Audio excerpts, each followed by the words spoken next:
I have heard the term like consequences used in various ways in parenting. Most often it is, if you don't behave, you will get a consequence, which is really like a nicer way of saying a punishment. Now, I've often found this puzzling as all of our actions have consequences, and some of them we will like and some that we won't. And to me, I think it's really important to be teaching our children this about consequences, that there are good ones and there are, ones that we really don't want in our life, but all of our actions have consequences. And I feel that when we are teaching them this, then they will truly thrive.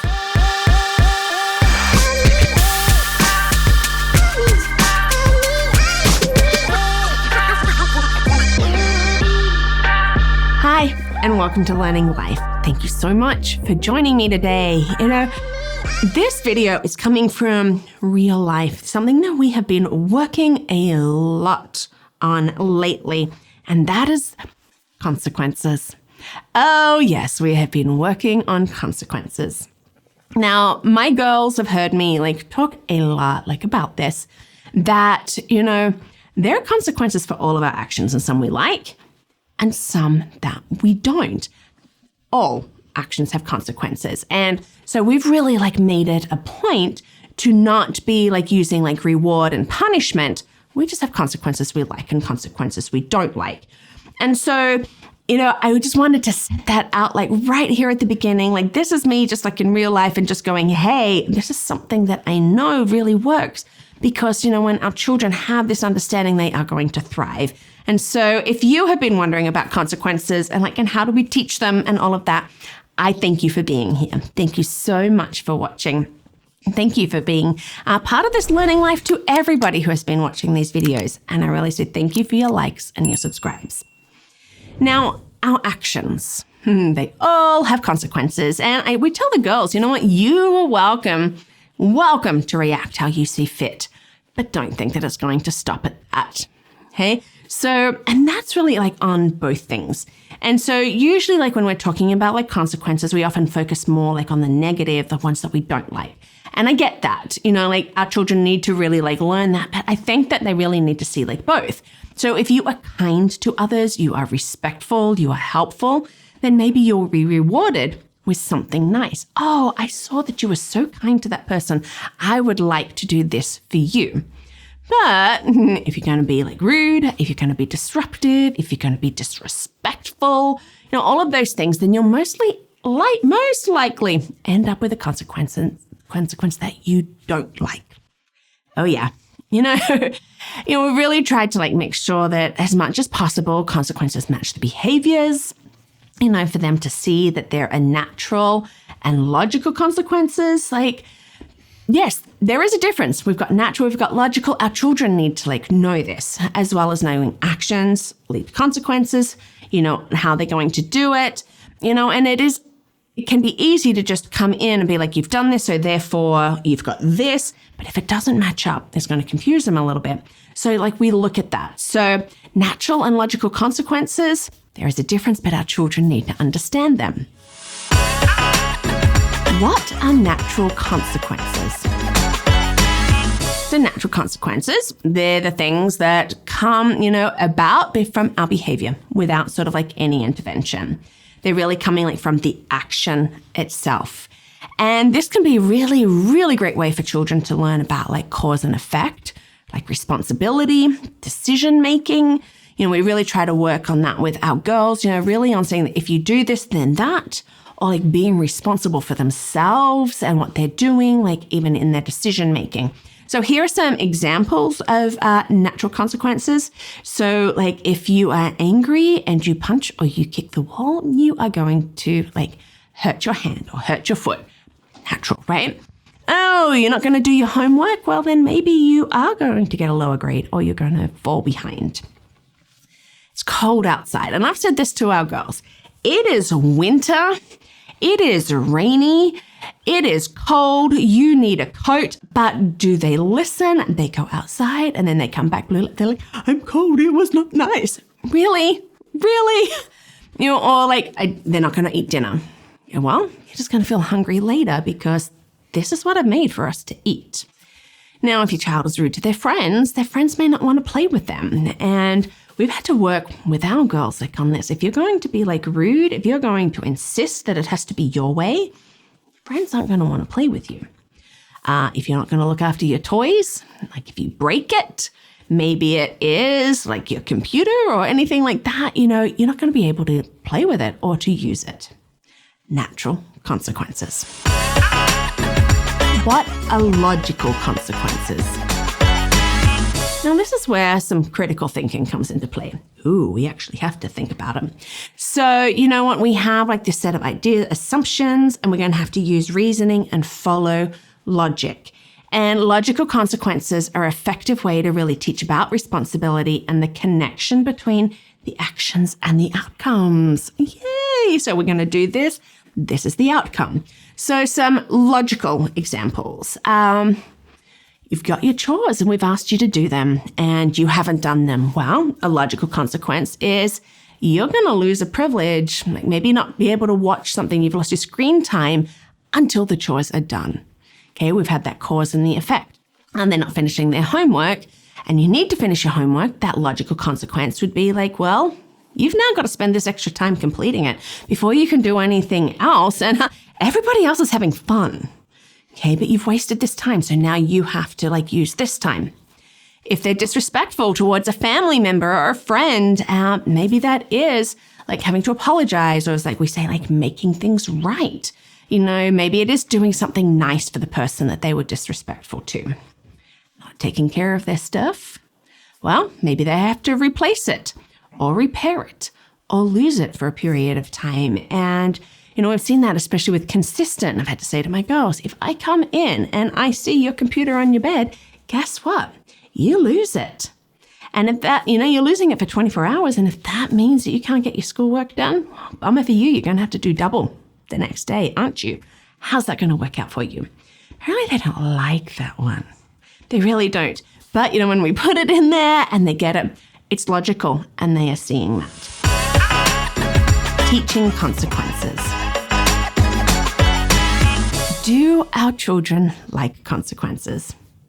Well, if they're ones that they don't like, oh no, they don't like them. And I know that one of mine is certainly like that, because if they don't like it, or if we're like, hey, we're seeing these behaviors, if we can't change that, then we're going to have to give you a consequence that you don't like. And usually the response to that is, I don't need a consequence.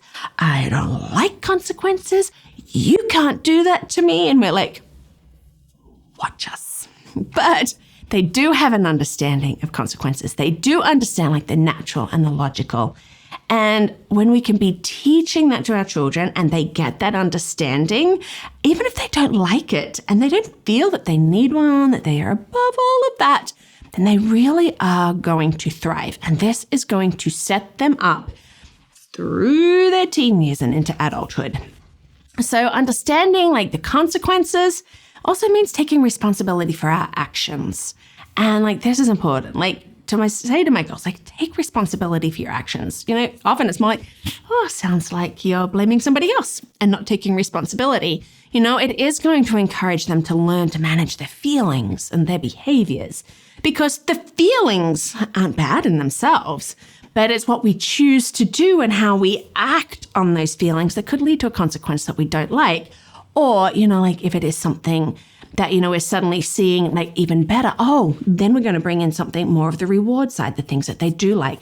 Isn't this something that we want for our kids, for them to understand that? But how do we teach consequences? Well, first of all, be consistent. Seems to be the same with everything. We've got to be consistent time and time and time again. Be consistent in the consequences that you're giving, and also in the length of them. It's really helpful to have a time limit for kids.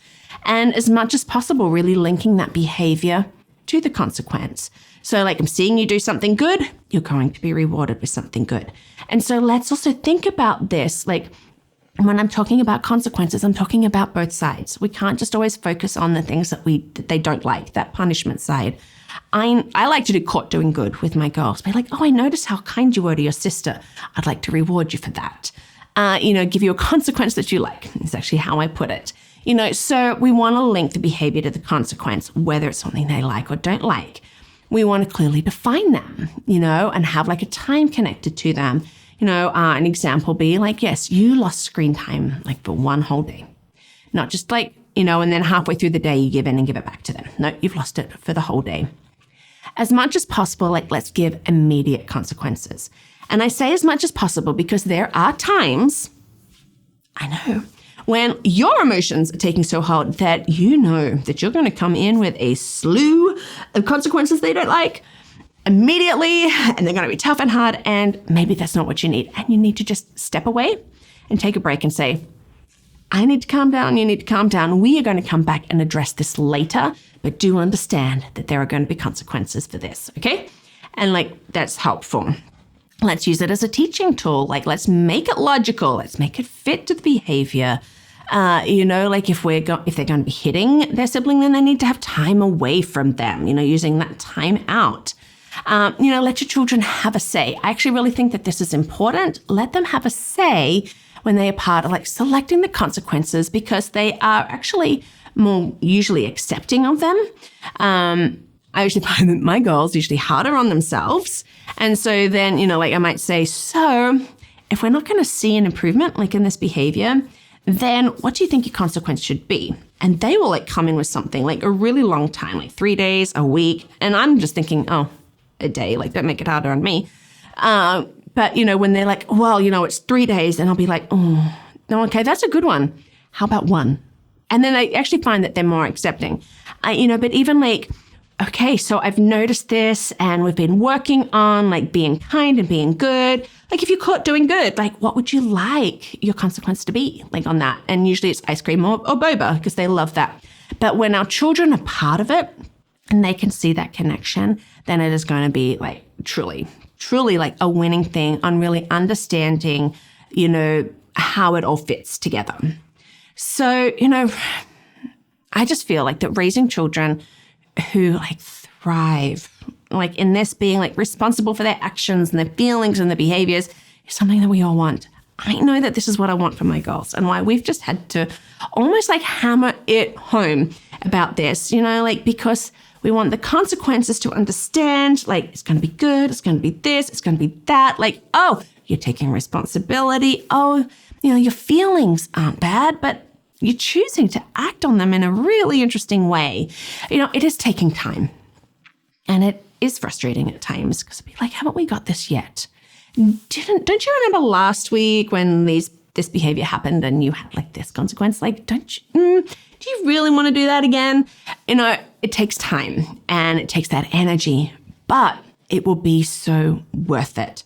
So let's really like just be teaching those consequences, like the good, the bad, the ugly, like all of that, so that we'll come together, because I really do believe that when we do it, like our children are just going to thrive. Do you have consequences that work really well, like in your family? Like I know in ours, timeout was never everything that truly like worked. We tried it because, I was, raised on like, you need to have timeout. Like this doesn't like actually like work with my girls. And so we had to work to find consequences that naturally like worked with them and their personalities. But I always love to hear like what works for people, and for those creative ones. I'm always looking like for some creative ones, because it can be so helpful to just share ideas as parents. So if you have one, I'd love for you to comment down below.